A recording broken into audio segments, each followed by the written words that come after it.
Hello friends, good morning. இன்றைக்கி நம்ம வீட்டில் என்ன பிரேக்ஃபாஸ்ட் பார்க்கலாமா? இன்றைக்கி நம்ம வீட்டில் சுட சுட சிகப்பரிசி புட்டு. நம்ம புட்டுக்குழா சரியில்லை, அதனால் அப்போல்லாம் நம்ம ஊரில் செய்வோம்ல, இட்லி தட்டில் துணியை நனைச்சி போட்டு அதில் தான் இந்த மாதிரியே நான் ஆவியில் வடித்து எடுத்துருக்கேன். ஒரு அரை மணி நேரத்துக்கு முன்னாடியே தண்ணி ஊற்றி கிளறி ஊற வச்சு வச்சுருந்தேன் அந்த புட்டு மாவை. இப்போ துருவின தேங்காய் சேர்த்துக்கலாம். சூடாக இருக்கச்சு நம்ம சேர்த்தோம்னா ரொம்ப நல்ல டேஸ்ட் அந்த இதெல்லாம் அதில் இறங்கி நல்ல டேஸ்ட்டாக இருக்கும். அதுக்கப்புறம் கொஞ்சமாக ஏலக்காய் பொடி சேர்த்துக்கலாம். அதுக்கப்புறம் ப்ரௌன் சுகர், நாட்டு சர்க்கரை தான். இந்த சிகப்பரிசி புட்டுக்கு நாட்டு சர்க்கரை ரொம்ப நல்லாவே இருக்கும்.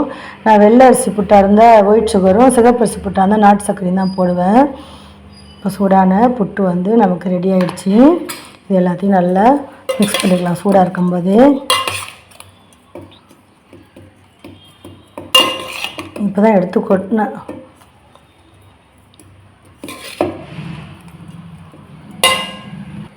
தேங்காய், ஏலக்காய், நாட்டு சர்க்கரை எல்லாத்தையும் போட்டு நல்லா மிக்ஸ் பண்ணியாச்சு. இது ஒரு ஹெல்த்தியான பிரேக்ஃபாஸ்ட்டு. இந்த மாதிரி புட்டு சாப்பிட உங்கள் யாருக்கெல்லாம் பிடிக்கும்னு எனக்கு கமெண்ட்ஸில் சொல்லுங்கள். புட்டு மாவு கலந்து தண்ணி ஊற்றி கலரி வச்சுருந்தாலும் கொஞ்சம் நேரம் ஊறட்டுன்னு அப்பயே கொஞ்சம் சால்ட்டு சேர்த்துட்டேன். எந்த ஸ்வீட் செஞ்சாலுமே நம்ம கொஞ்சம் சால்ட்டு சேர்த்தா அந்த ஸ்வீட்டை தூக்கி காமிக்கும். ஏன்னா நம்ம எவ்வளோ ஸ்வீட் போட்டாலும் ஸ்வீட் இல்லாத மாதிரியே தான் இருக்கும். இதுதான் ஃப்ரெண்ட்ஸ் இன்றைக்கி நம்ம வீட்டில் பிரேக்ஃபாஸ்ட்டு. நல்லா சுட சுட சாப்பிட்லாம். இதுக்கு எதுவுமே சைட் டிஷ்லாம் நமக்கு தேவையே இல்லை.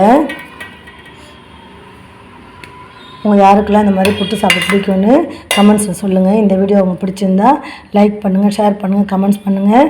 ப்ளீஸ் என் சேனலை சப்ஸ்கிரைப் பண்ணுங்கள், பெல் பட்டனை ப்ரெஸ் பண்ணுங்கள். அப்போ தான் நான் போடுற வீடியோ உடனே கூட நோட்டிஃபிகேஷன் வரும். தேங்க்யூ ஃப்ரெண்ட்ஸ், எனக்கு சப்போர்ட் பண்ணுங்கள். தேங்க்யூ ஃப்ரெண்ட்ஸ், பாய்.